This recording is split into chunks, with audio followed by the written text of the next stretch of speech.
Kapag tayo ay natutulog tayo sa posisyon na kung saan ay sa tingin natin ay komportable tayo.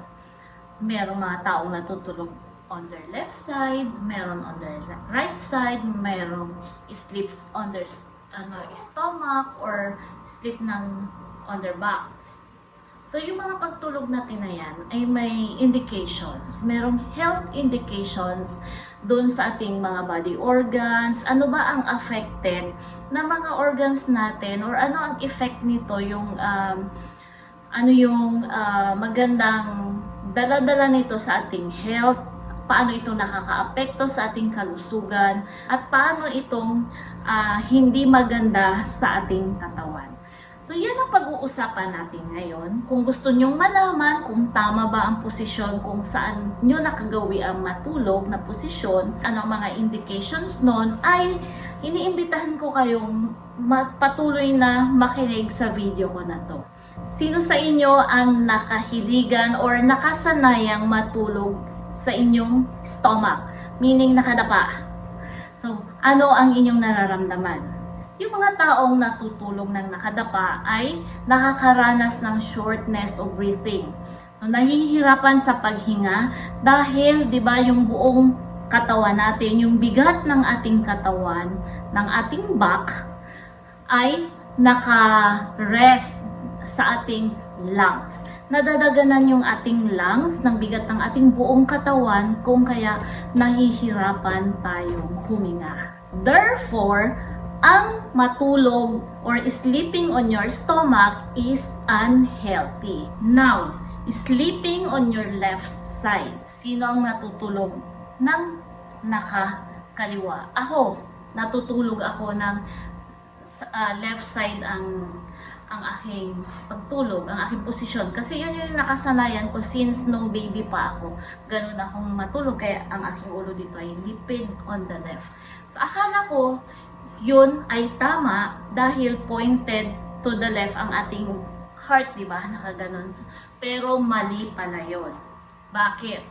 Kasi kung tayo ay natutulog sa ating left side, normally kasi ang ating food na kinain natin ay nadadigest at nagpapasa sa ating stomach within 2 to 4 hours after nating kinain.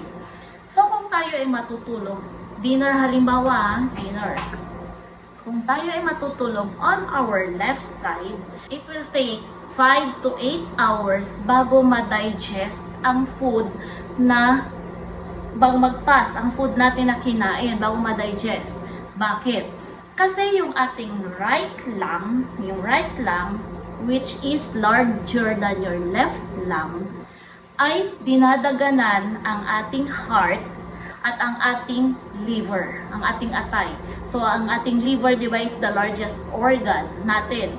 So, pag dinaganan yung ating heart, ang ating liver, ay napupunta sila sa state of anxiety. So, kaya, instead na 2 to 4 hours lang tayo magpapas na yung ating kinain, ang digestion natin ay nagiging 5 to 8 hours pa bago ma-digest. O, di ba, ang haba. So, mali ang matulog on your left side. So, hindi siya health beneficial na matulog ka sa left side. So, yun ang pagkakaalam ko din noon. Pero, hindi pala ganun. Mali pala yung matulog ka on your left. Hindi yung basihan yung heart natin na naka-point ang ipit, naka-point ng ganyan sa left. Pangatlo ay yung sleeping on your back, nakatihaya ka. So when you sleep on your back, kasi dapat incorrect din ang pag-sleep para yung ating posture ay ma-maintain ang correctness, yung alignment ng ating buto sa likod. So pag nag-sleep on your back ka, dapat yung unan mo ay yung sakto lang, hindi masyadong mataas, yung dito sa neck, yung neck pillow natin ay sakto lang din, na hindi masyadong nakataas ang ating ulo.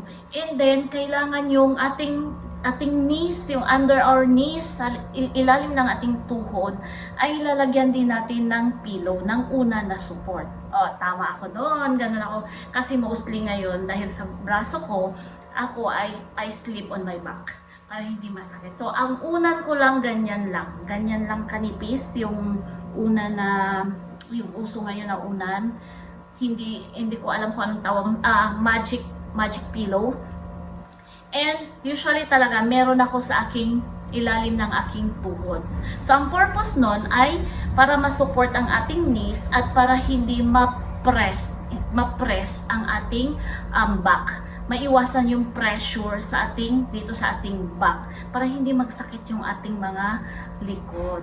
And kung kaya nyo lang din bumili ng magic foam, yung bed na pag humiga ka doon, huhugis kung anong hugis ng katawan mo, yun ang huhugis. Medyo may kamahalan lang. Pero meron na ngayon ng mga nasa 10K na mga ganon. So, yun, ano ka talaga, maiiwasan mo talaga yung sakit ng yung mga back pains mo. Yung paglagay ng pillows or unan sa ilalim ng ating tuhod ay makakatulong para sa ating hips, sa ating pelvis, sa ating spine na ma-align at ma-reduce ang muscle strain at magkaroon tayong komportableng pagtulog. Sleeping on our right side is the best position, the best way to sleep para tayo ay talagang ma-relax. Kasi, di ba, kung yung right side ng ating lungs ay mas malaki, kanina sa sinabi ko, mas maliit ang ating left lung, therefore mas magaan siya. So, hindi niya mapipress pag nagtagilid tayo sa right side, ay mas magiging quick ang digestion natin. Siyempre, mas maganda at komportable ang ating pagtulog. So, yun lang mga kaibigan, mga tangay, and sana ay may natutunan din kayo sa video ko na to. And this research ay nakuha ko kay Dr. Barbara Oniel. Thank you for watching!